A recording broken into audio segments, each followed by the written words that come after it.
already there. Chapter number 2, Kings, Farmers and Towns, Early States and Economics, from 600 BC to 600 CE. Chapter number 2 जो first आपकी book है, chapter number 1 to 4, तो आप सबको syllabus आपने देखा हुआ। चैप्टर नंबर 1 to 4 में किसी भी चैप्टर को सीबीएसई के द्वारा इस साल स्किप नहीं किया गया है, तो इसलिए book number 1 is the most important which contains around 25 marks. तो इसलिए इसके एमसीक्यू को आपको स्पेशल अलग से प्रोविजनली तरीके से तैयार करना है, कुछ भी इसमें से स्किप ना हो जाए। तो हम शुरुआत करते हैं क्वेश्चन नंबर 1 के साथ। From CE 6th century BC, following trends were visible in the Indian subcontinent. Find the correct option। कि 6ठी शताब्दी ईसा पूर्व से भारतीय उपमहाद्वीप में निम्नलिखित ट्रेंड्स बोलते हैं कि निम्नलिखित नई बातें हमें दिखाई देने लगी थी। इनमें से करेक्ट ऑप्शन को फाइंड आउट करना है। Option A, emergence of early states, की शुरुआती जो स्टेट्स हैं, शुरुआती जो राज्य हैं, उनका उदय हुआ था। Option B, agricultural production was organised, जो कृषि से संबंधित जो उत्पादन था उसको ऑर्गेनाइज किया गया था। Option C, new towns appeared, नए नगरों का उदय हुआ था। And option D, A, B and C. तो write down your option. I am going to question number 2। New modes of disposal of the dead including the making of elaborate stone structures known as, fill in the blank. यहाँ पे fill in the blank से कौन सा appropriate है वो fill up करना है। Emerged in central and south India from the first millennium BC, fill in the blank with the suitable option. कि नीचे 4 जो ऑप्शन दिए गए, इनमें से कौन सा ऑप्शन सुटेबल होगा इस फिल इन द ब्लैंक्स को फिलअप करने के लिए। तो यहाँ पे मैं हिंदी में रीड कर देता हूँ इसको, कि स्पेशली जो मध्य भारत और दक्षिण भारत था, वहां पर प्रथम शताब्दी से लोगों को दफनाने का एक विशेष तरीके को अपनाया गया था, जिसमें कि लोगों को दफनाने के बाद जो बड़े बड़े स्टोन्स होते हैं, स्टोन स्ट्रक्चर होते हैं, उनके द्वारा उनकी कब्रों को एलोबरेट किया जाता था या ढका जाता था। तो इस प्रकार के जो शव दफन करने की जो प्रक्रिया मध्य भारत और दक्षिण भारत में प्रथम शताब्दी से अपनाई गई, उसको किस नाम से जाना जाता है। Option A basalith, option B hemalith, option C megaliths, option D xenolith. तो आपको इनमें से कौन सा करेक्ट ऑप्शन है वो लिखना। थर्ड सवाल, from which area of Indian sub continent the evidence of pastoral populations are found during the 600 BC to 600 CE। भारतीय उपमहाद्वीप के किस स्थान से या किस हिस्से से 600 शताब्दी ईसा पूर्व से लेकर 600 शताब्दी ईस्वी के बीच पशुपालन के अवशेष या पशुपालन से संबंधित जनसंख्या के रहने के एविडेंस हमारे पास अवेलेबल है। यानी कि 600 शताब्दी ईस्वी से 600 शताब्दी ईसा पूर्व के बीच ऐसी वो जगह जहां पर हमारे पास उस जनसंख्या के एविडेंस हैं जो कि स्पेशली पेस्टोरलिज्म करती थी, पशुपालन का जिनका मेन ऑक्यूपेशन था। Option A the Deccan, option B south India, option C north India, option D the Deccan and the South India। So which option is correct? You have to find out. Now fourth one, along which river the composers of the Rigveda lived। Rigveda की रचना करने वाले किस नदी के किनारे रहते थे, या किस नदी के किनारे रहने वाले ऋषियों ने ऋग्वेद की रचना की है। Option A the Ganga, option B the Yamuna, option C the Kaveri, option D the Indus river. Now question number 5, the deciphered Brahmi and Kharosthi scripts used in the earliest inscriptions and coins in the Indian subcontinent। भारतीय उपमहाद्वीप के शुरुआती इतिहास में अभिलेखों व सिक्कों में यूज की जाने वाली ब्राह्मी और खरोष्ठी लिपि की खोज किसने की है। Option A James Prinsep, option B John Marshall, option C John Prinsep, option D Cunningham. Now question number 6, most of the earliest inscriptions mentioned a king referred to as Piyadasi, meaning pleasant to behold। Identify this king। शुरुआती जितने भी अभिलेख हैं, इन अभिलेखों में एक राजा की चर्चा की गई है जिसको प्रियदसी के नाम से पुकारा गया है। तो इस राजा की आपको पहचान करनी है। Option A Bimbisara, option B Rudradaman, option C Chandragupta, option D Ashoka. Now next question 7, the earliest inscriptions were written in which language. जो शुरुआती अभिलेख हैं भारतीय इतिहास के, उनको किस भाषा में लिखा गया है। Option A Hindi, B Sanskrit, C Prakrit language, D Tamil language. Question number 8, ध्यान से देखिएगा, बड़ा सवाल है। The 6th century BC is often regarded as a major turning point in the early Indian history। 6ठी शताब्दी ईसा पूर्व को भारतीय इतिहास में एक बड़े टर्निंग पॉइंट के रूप में जाना जाता है। It is an era associated with which of the following options. यह वो समय काल था जो कि निम्नलिखित चीजों से जुड़ा हुआ है। ऑप्शन ए अर्ली स्टेट्स, शुरुआती राज्य, ऑप्शन बी सिटीज, नगर, option C the growing use of iron का बढ़ता हुआ प्रयोग, option D development of coinage, सिक्कों का विकास, option E the growth of diverse system of thought, विचारों के विभिन्न व्यवस्थाएं या विभिन्न विचार संघों का विकास, option F all the above. Question number 9, how many mahajanapadas early Buddhist and Jaina text mentioned. शुरुआती बौद्ध और जैन ग्रंथों में कितने महाजनपदों की चर्चा की गई है।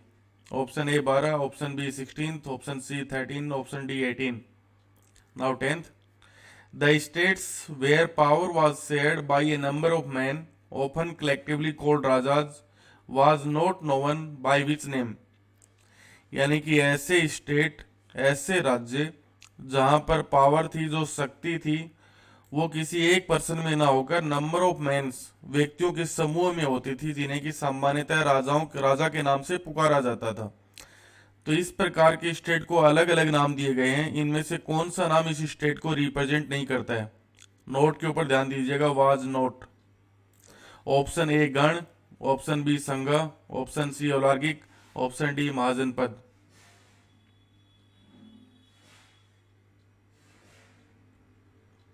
Eleventh, between the 6th and the 4th centuries BCE, Magadha in present day Bihar, चौथी शताब्दी ईसा पूर्व से लेकर छठी शताब्दी के बीच मगध, जो कि वर्तमान में बिहार में स्थित है, became the most powerful mahajanapada, सबसे शक्तिशाली महाजनपद बन गए।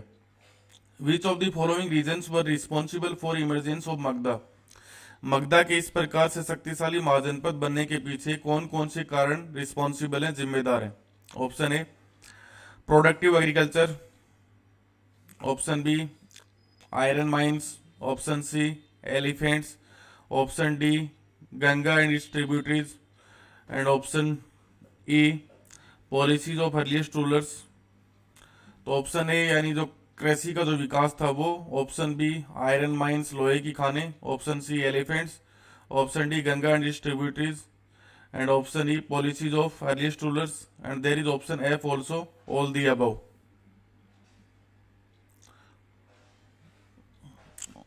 ऑप्शन F टेक्निकल डिफॉल्ट से दिखाई नहीं दे रहा, option of is all the above. Next one, question number 12, initially which city was the capital of Magadha. शुरुआत में कौन सा शहर मगध की राजधानी के रूप में जाना जाता है। Option A Pataliputra, B Rajagriha, C Patna, D Rajagarh. तो इनमें से कौन सा जो शहर है वो शुरुआत में मगध की कैपिटल के रूप में जाना जाता है। Option 13, question number 13, most Ashokan inscriptions were in the Prakrit language while those in the north west of the subcontinent were written in which language. Ashoka के जो ज्यादातर अभिलेख है वो हमें प्राकृत लैंग्वेज में मिलते हैं, लेकिन भारतीय उपमहाद्वीप के जो नॉर्थ वेस्ट हिस्सा है, उत्तरी पश्चिमी हिस्सा है, वहां पर अशोक के अभिलेख किसी दूसरी भाषा में पाए गए हैं। तो ये भाषा कौन सी है।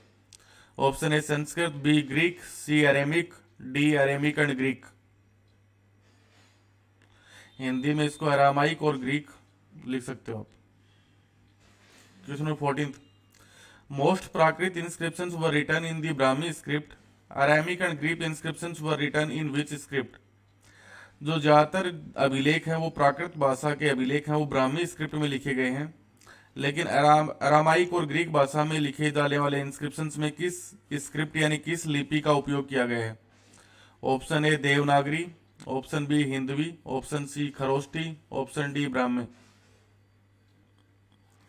Question number 15, who was the founder of the Mauryan empire?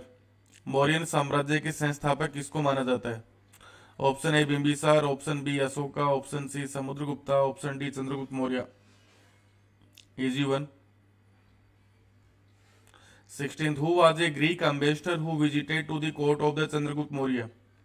इनमें से कौन वो ग्रीक राजदूत था जिसने कि चंद्रगुप्त मौर्य के दरबार में विजिट किया था?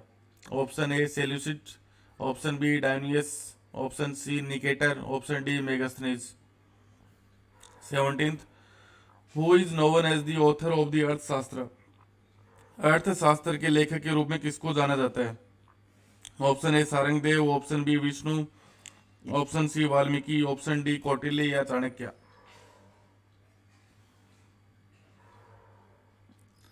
Consider the following statement in respect of king Ashoka. सम्राट अशोक से रिलेटेड इन स्टेटमेंट्स के ऊपर गौर कीजिए, इनमें से कौन से सही हैं वो बताना आपको। Ashoka was the first ruler who inscribed his message to his subjects and officials on stone surfaces, natural rocks as well as polished pillars. Ashoka वो प्रथम सम्राट था जिसने कि अपने मैसेजों को, अपने जो संदेश है उनको अभिलेखों के रूप में जो नेचुरल रूप से पाई जाने वाले चट्टाने हैं या फिर जो पॉलिश किए गए पिलर्स हैं उनके ऊपर लिखवाने की शुरुआत की। बी, अशोका कॉन्क्वर्ड कलिंगा। अशोका ने कलिंग को जीता जो कि वर्तमान में उड़ीसा के कोस्टल पार्ट को कहा जाता है। C, Ashoka try to hold his empire together by propagating dhamma. Ashoka ने धम्म नीति के द्वारा अपने साम्राज्य को एकजुट रखने का प्रयास किया। D, special officers known as the dhamma mahamatra were appointed to spread the message of dhamma. Dhamma के संदेश को फैलाने के लिए विशेष अधिकारी धम्म महामत की नियुक्ति की गई। Option E, there were 5 major political centres in his empire. Ashoka के साम्राज्य में 5 मुख्य राजनीतिक केंद्र थे। द कैपिटल पाटलिपुत्र, राजधानी Pataliputra, and the provincial centres Takshashila, Ujjaini, Tosali and Swarnagiri. And option F, all statements are true. तो हमें कौन सा स्टेटमेंट सही है, कौन सा गलत है, या सारे सही है, you have to find out. 19, as per Ashoka the inscriptions what was the meaning of dhamma. Ashoka के इंस्क्रिप्शंस के अकॉर्डिंग, अशोका के अभिलेखों के अनुसार धम्म का मीनिंग क्या है, धम्म का अर्थ क्या है? ऑप्शन ए, रेस्पेक्ट टुवर्ड्स एल्डर्स, बड़ों की रेस्पेक्ट करना। जेनरसिटी टुवर्ड्स ब्राह्मण्स, ब्राह्मणों के प्रति जेनरस रहना, दयालु रहना। Treating slaves and servants kindly, अपने दासों और नौकरों को दयालुता के साथ ट्रीट करना। Respect for religions and traditions other than one's own, अपने रिलीजन के अलावा दूसरे धर्मों के प्रति भी आदर और सत्कार रखना। Option E, all statement are true. 20, which cities were being situated on important long distance trade routes in Mauryan Empire? इनमें से कौन से शहर मौर्यन एम्पायर में लॉन्ग डिस्टेंस ट्रेड रूट के ऊपर स्थित थे, यानी लंबी दूरी से होने वाले व्यापार का जो ट्रेड रूट था उसके ऊपर स्थित थे, specially in Mauryan empire? Option A Takshashila, option B Ujjaini, option C Swarnagiri, option D Takshashila and Ujjaini. Now 21, which of the new kingdoms that emerged in the Deccan and in Tamilkam during this period?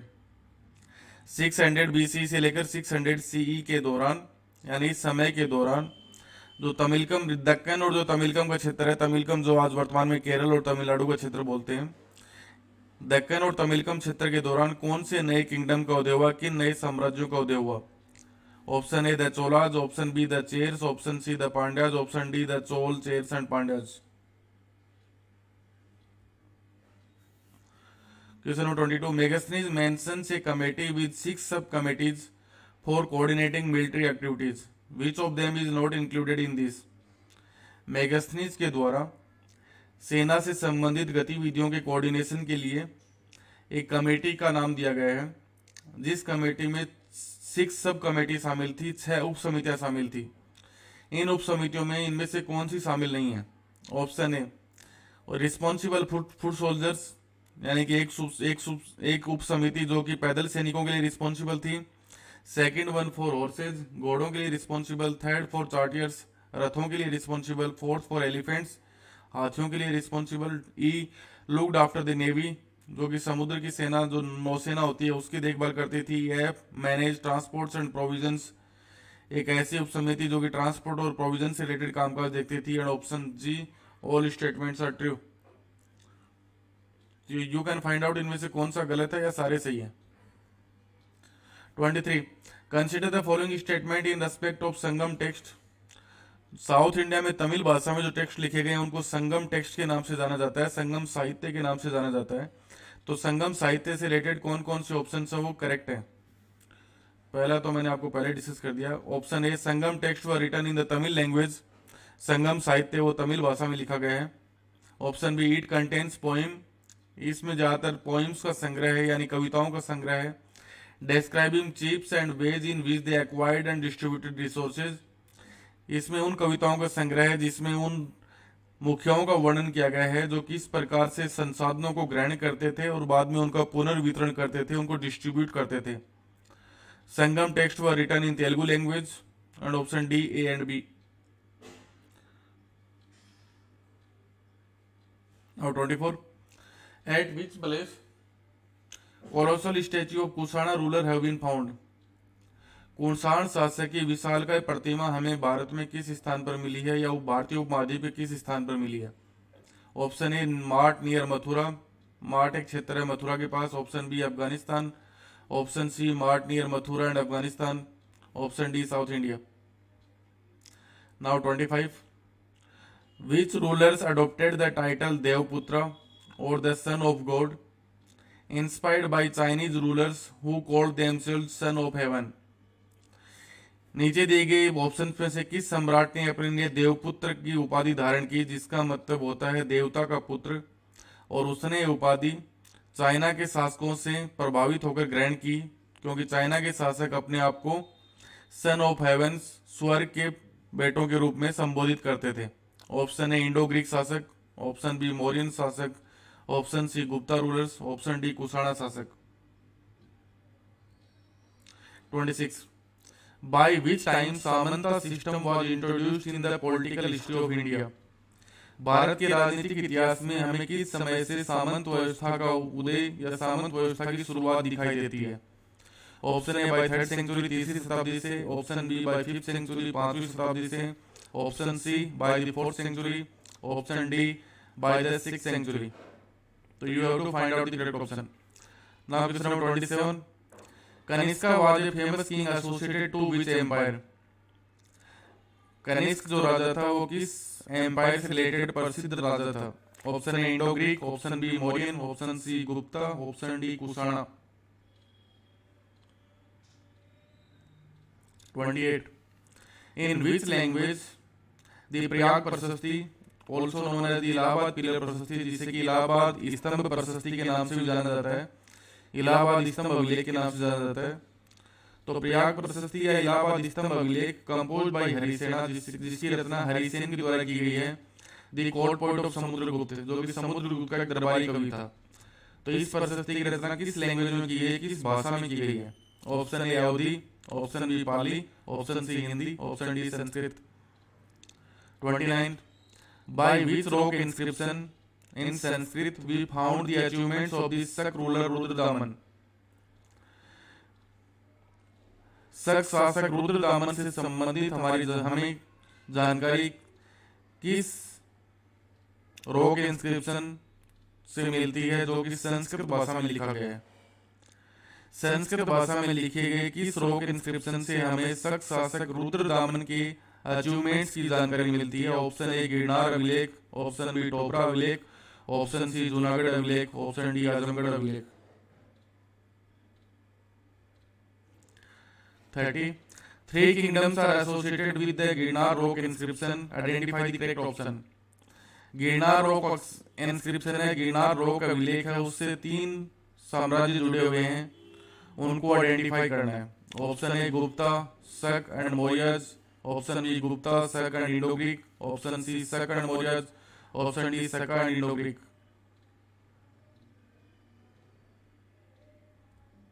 31. Which of the following texts are very helpful for historians to reconstruct the history of ordinary people? सामान्य लोगों के इतिहास की रचना के लिए इनमें से कौन से स्रोत हिस्टोरियंस के लिए बहुत ज्यादा उपयोगी हैं?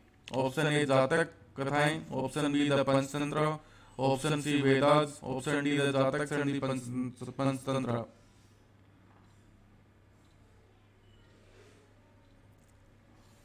32.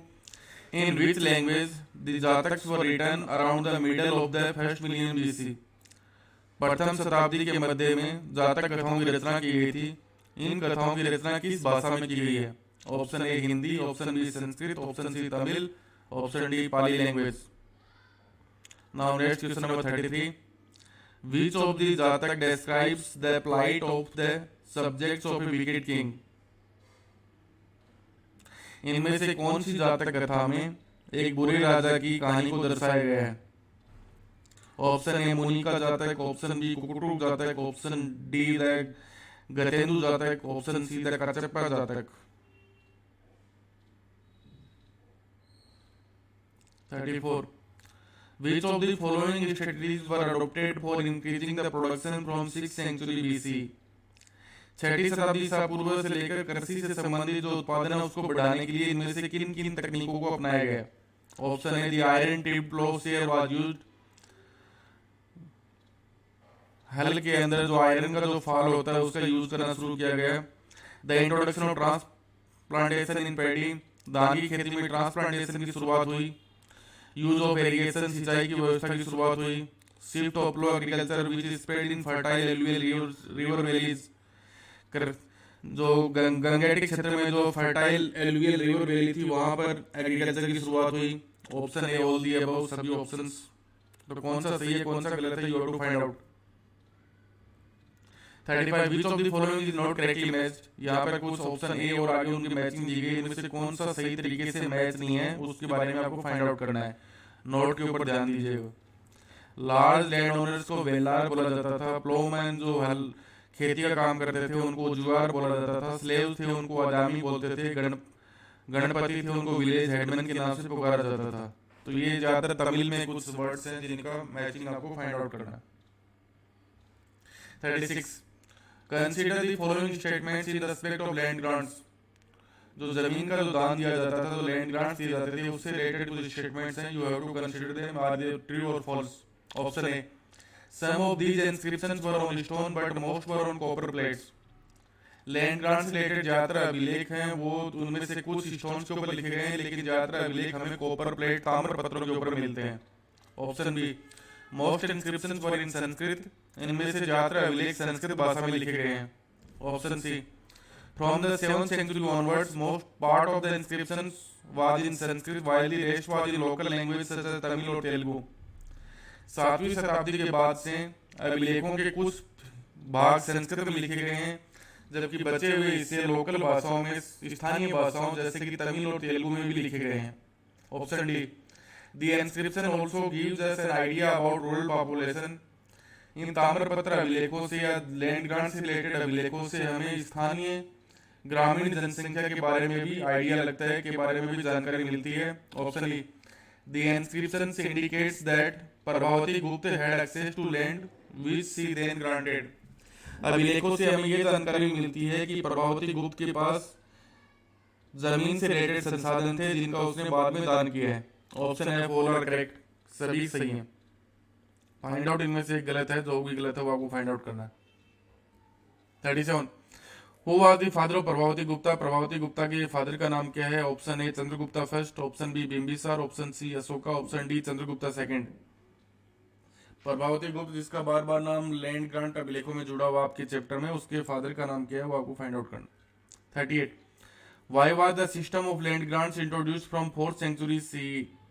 4वीं शताब्दी ईस्वी से जो लैंड ग्रांट्स वाला सिस्टम है, जो जमीन के दान देने की जो व्यवस्था है, वो राजाओं के द्वारा क्यों शुरू की गई? Option A land grants were part of a strategy adopted by ruling lineage to extended agriculture to new areas. Land grants एक ऐसी तकनीक थी जिसके द्वारा जो शासन करने वाली क्लास थी वो एग्रीकल्चर का विस्तार नए क्षेत्रों में करना चाहती थी। Option B land grants were indicative of weakening political power. जो लैंड ग्रांट्स हैं वो हमें कहीं ना कहीं राजनीतिक रूप से किसी शासक की कमजोरी का भी इशारा करते हैं। Option C Kings were losing control over their samants. They tried to win allies by making grants of lands. राजा थे वो इस समय अपने सामंतों के ऊपर से अपना नियंत्रण खोता जा रहे थे, जिसके कारण जमीन के दान के द्वारा वो अपने नए साथियों को ढूंढने की कोशिश कर रहे थे. Option D, kings tried to project themselves as superman because they were losing control. राजा धीरे धीरे अपनी शक्ति खोते जा रहे थे, इसलिए वो अपने आप को लैंड ग्रांट्स के द्वारा सुपरमैन के रूप में प्रोजेक्ट करना चाहते थे. They wanted to present at least a facade of power. वो एक तरीके से कम अपनी शक्ति का दिखावा तो अवश्य ही करना चाहते थे. Option E, all are correct. 39. Consider the following statements in respect of an agrahara land. Land grant से रिलेटेड ये एक जमीन का प्रकार होता है जिसको अग्रहार लैंड बोला जाता है. उससे रिलेटेड कुछ, उससे संबंधित कुछ स्टेटमेंट्स हैं, उनको कंसीडर करना है कि which is an agrahar land. An agrahara was land granted to a Brahmin. एक ब्राह्मण को दान की जाने वाली जमीन को अग्रहार जमीन बोला जाता था. The land was usually exempted from paying land revenues. इस प्रकार की जमीन के ऊपर किसी भी प्रकार के भू राजस्व को पे नहीं करना होता था. Option C, land receives were giver the right to collect these dues from the local people. साथ ही भूमिदान प्राप्त करने वाले को यह अधिकार भी दिया जाता था कि वो स्थानीय जनता से सभी प्रकार के टैक्सेस को कलेक्ट कर सकता है. Option D, A, B and C. Now 40. Consider the following statements in respect of Mauryan capital Pataliputra. Mauryan राजधानी, मौर्यन साम्राज्य की राजधानी पाटलिपुत्र से संबंधित निम्नलिखित कथनों पर विचार कीजिए. Option A, Pataliputra began as a village known as Pataligram. Pataliputra की शुरुआत एक गांव के रूप में हुई जिसे कि पाटलीग्राम के नाम से जाना जाता था. Option B, by the 4th century BC, चौथी शताब्दी ईसा पूर्व से, it was the capital of Mauryan empire. यह मौर्यन एम्पायर की राजधानी बनी and one of the largest cities in Asia. और एशिया में सबसे बड़े शहरों में से एक थी. Option C, when the Chinese pilgrim Henzheng visited the city in the 7th century, he found it's in ruins and with a very small population. जब 7वीं शताब्दी में चाइनीज तीर्थयात्री हेंजेंग ने यहाँ पर दौरा किया तो उसने पाया कि शहर पूरी तरह से रुइंड हो चुका था, पूरी तरह से नष्ट हो चुका था और यहाँ पर एक बहुत थोड़ी सी पॉपुलेशन निवास करती थी. Option D, A, B and C. 41. Which of the following is not correctly match. इनमें से निम्नलिखित में से कौन सा सही तरीके से मैच नहीं है. Option A, Ujjaini along the land routes. Option B, Puhar near the coast. Option C, Mathura commercial and cultural centre. Option D, Jaipur religious centre.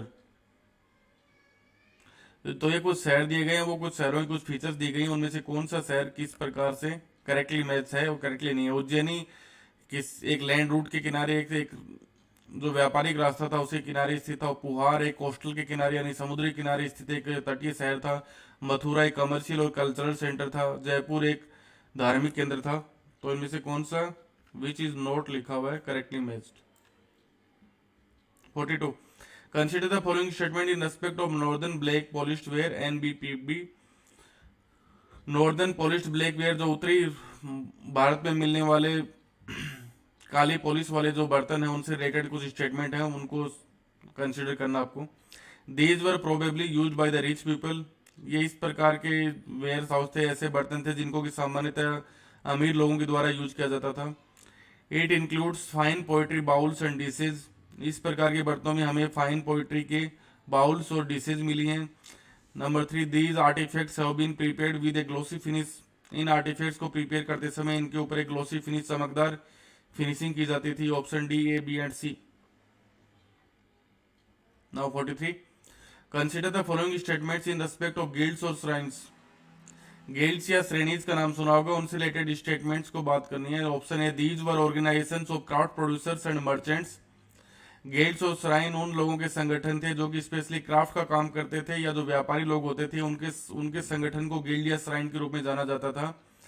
Option B, these guilds procured raw materials.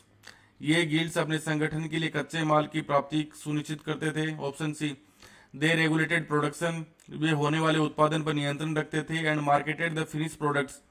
और साथ ही अंतिम रूप से तैयार माल को विपणन की या बाजार में बेचने की भी व्यवस्था करते थे. Option D, A, B and C. 44. Which type of inscriptions record gift made to religious institutions. Religious institutions को दिए जाने वाले जो गिफ्ट थे उनको किस प्रकार के इंस्क्रिप्शंस में रिकॉर्ड किया जाता था. Red stone inscriptions, metal inscriptions, वोटिव inscriptions.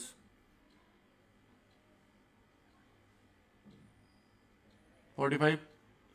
Consider the following statements in respect of trade from 6th century BC. Which of them is not correct? छठी शताब्दी ईसा पूर्व से ट्रेड से रिलेटेड कुछ स्टेटमेंट है, इनमें से कौन सा स्टेटमेंट करेक्ट नहीं है? Which is not correct? Spices specially pepper were in high demand in the Roman empire.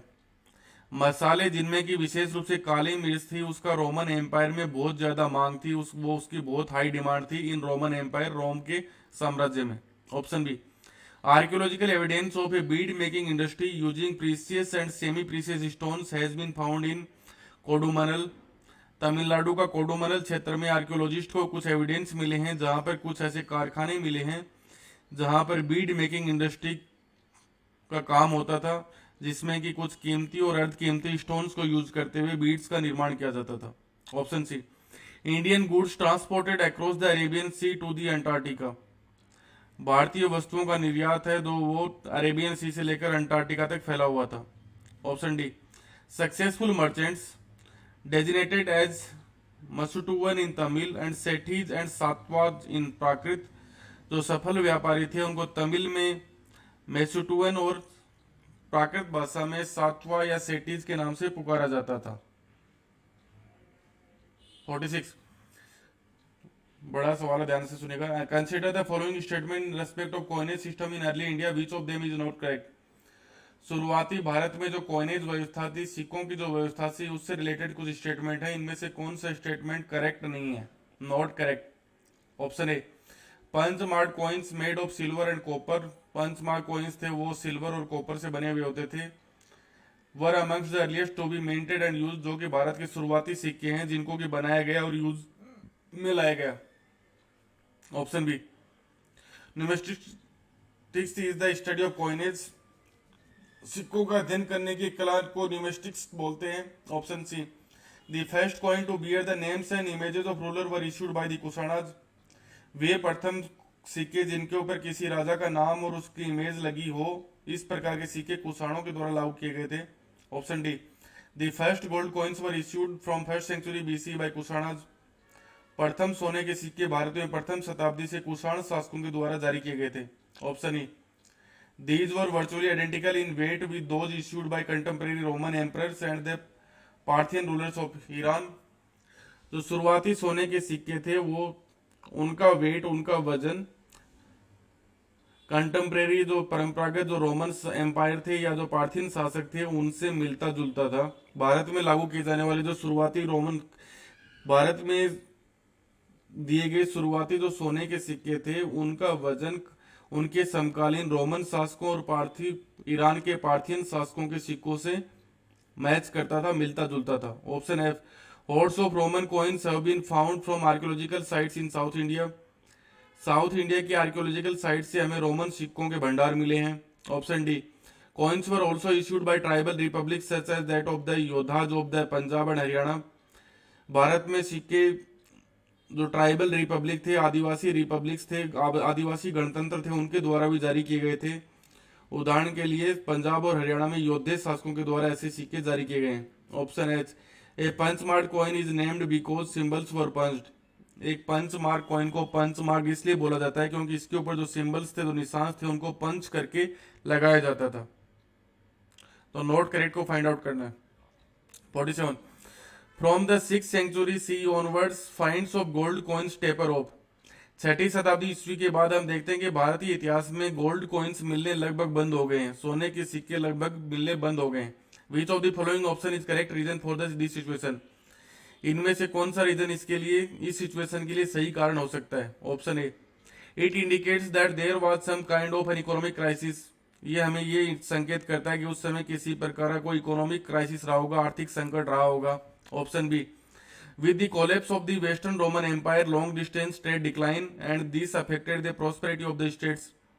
जैसे ही वेस्टर्न रोमन एम्पायर का कोलैप्स हुआ, पतन हुआ, तो उसके बाद भारत का जो लॉन्ग डिस्टेंस ट्रेड है वो भी धीरे धीरे समाप्त हो गया होगा, जिसके कारण राज्यों की प्रोस्पेरिटी के ऊपर असर पड़ा होगा। Option C. Coins were in circulation rather than being hoarded सोने के सिक्के अभी भी सर्कुलेशन में थे, अभी भी लोग उनको यूज कर रहे थे, लेकिन अब उन लोगों ने उनका संग्रह करना बंद कर दिया था।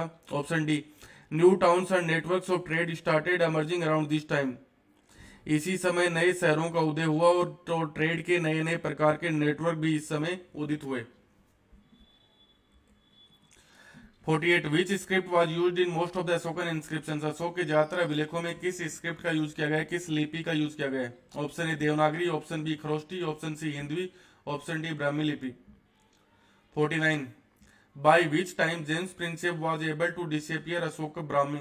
अशोक की ब्राह्मी जो लिपि है उसकी खोज जेम्स प्रिंसेप के द्वारा किस समय की गई थी? Option A 1840, option B 1843, option C 1838, option D 1847। Question number 50 statement and reason. यहाँ पे जो पहला स्टेटमेंट है वो स्टेटमेंट है, उसके बाद अगला उसका रीजन है, फिर आपको ऑप्शंस को पढ़ के बताना है कि इनमें से क्या सही है। Statement A, the decipherment of Kharosthi the script used in inscription in north west was done with the findings of coins of Indo Greek kings. जो खरोष्टी लिपि है उसकी खोज या खरोष्टी लिपि को जो नॉर्थ वेस्ट के जो इंस्क्रिप्शन है उनके साथ जब मैचअप किया गया तो खरोष्टी लिपि की खोज इसलिए संभव हो पाई क्योंकि वहीं पे हमें इंडो ग्रीक शासकों के कुछ कॉइन्स भी मिले हैं। Reason, these coins contain the names of kings written in Greek and Kharoshthi script. और इन सिक्कों के ऊपर राजाओं का नाम ग्रीक और खरोष्टी दोनों ही लिपियों में लिखा हुआ है। तो स्टेटमेंट 1 आपको ये बोल रहा है खरोष्टी लिपि की खोज इसलिए संभव हो पाई क्योंकि हमें नॉर्थ वेस्ट से, उत्तर पश्चिमी भारत से इंडो ग्रीक शासकों के सिक्के मिले हैं। रीजन इसका ये बोल रहा है कि इन सिक्कों के ऊपर जो राजाओं का नाम है वो नाम ग्रीक और खरोष्टी दोनों भाषाओं में लिखा हुआ है। तो option A and R both correct and R explains the A और आर दोनों स्टेटमेंट करेक्ट है और आर है वो ए को एक्सप्लेन करता है, ए की सही व्याख्या करता है। Option B, A and R both correct है but R didn't explain the A और आर दोनों ही सही है लेकिन आर ए की एक्सप्लेनेशन नहीं करता है। Option C, A is correct but R is wrong. Option D, A is wrong but R is correct. इस प्रकार के सवालों को हल करने का सबसे अच्छा तरीका कि सबसे पहले स्टेटमेंट ए के ऊपर गौर करो कि क्या वो सही है या गलत है, उसके बाद स्टेटमेंट बी के ऊपर अलग से देखो कि वो सही है या गलत है, और उसके बाद फाइंड आउट करो कि क्या स्टेटमेंट ए का रीजन आर हो सकता है। लास्ट ईयर इस प्रकार के 3 questions were there in board exam. तो इस प्रकार के सवालों में बहुत ही कॉम्प्लिकेटेड होता है इनका आंसर ढूंढना। तो सबसे पहले तरीका ये क्या करो, इसमें स्टेटमेंट ए को ढूंढो कि पूरा स्टेटमेंट इज टोटली करेक्ट, तो उसके आगे लिख लो आप ट्रू। उसके बाद ढूंढो स्टेटमेंट आर में जो बात बोली गई है क्या वो पूरी तरह से सही है तो उसके ट्रू कर दो, फॉल्स है तो एफ लिख दो। उसके बाद करो कि स्टेटमेंट ए में जो बात की गई है क्या उसकी एक्सप्लेनेशन स्टेटमेंट बी कर रहा है, तो उससे आगे लिख दो यस कर रहा हो तो, नहीं कर रहा हो तो नो। तो इस प्रकार से 3 चीजें आपको ढूंढनी है और उसके बाद उन तीनों चीजों में कौन सी चीज यहाँ मैचअप कर रही है आपको फाइंड आउट करनी है। ओके, इस प्रकार इस सवालों को ऐसे सॉर्ट आउट करना। 51 विच of the titles adopted by the ruler Ashoka in his inscriptions. अपने अभिलेखों में अशोक के द्वारा किस टाइटल को अडोप्ट किया गया है? Option A Devanampiya or beloved of the god, option B Piyadasi or pleasant behold, option C Ashoka वैदिक, option D A and B. Now last one 52 what is the meaning of the term Pativedaka. Pativedaka का meaning है, उसका क्या meaning, उसका meaning क्या है? Reporter, option B Vedaka, option C sermon, option D Pativeda. तो friends हमने चैप्टर नंबर 2 से रिलेटेड 52 एमसीक्यू हमने कंप्लीट कर लिए हैं।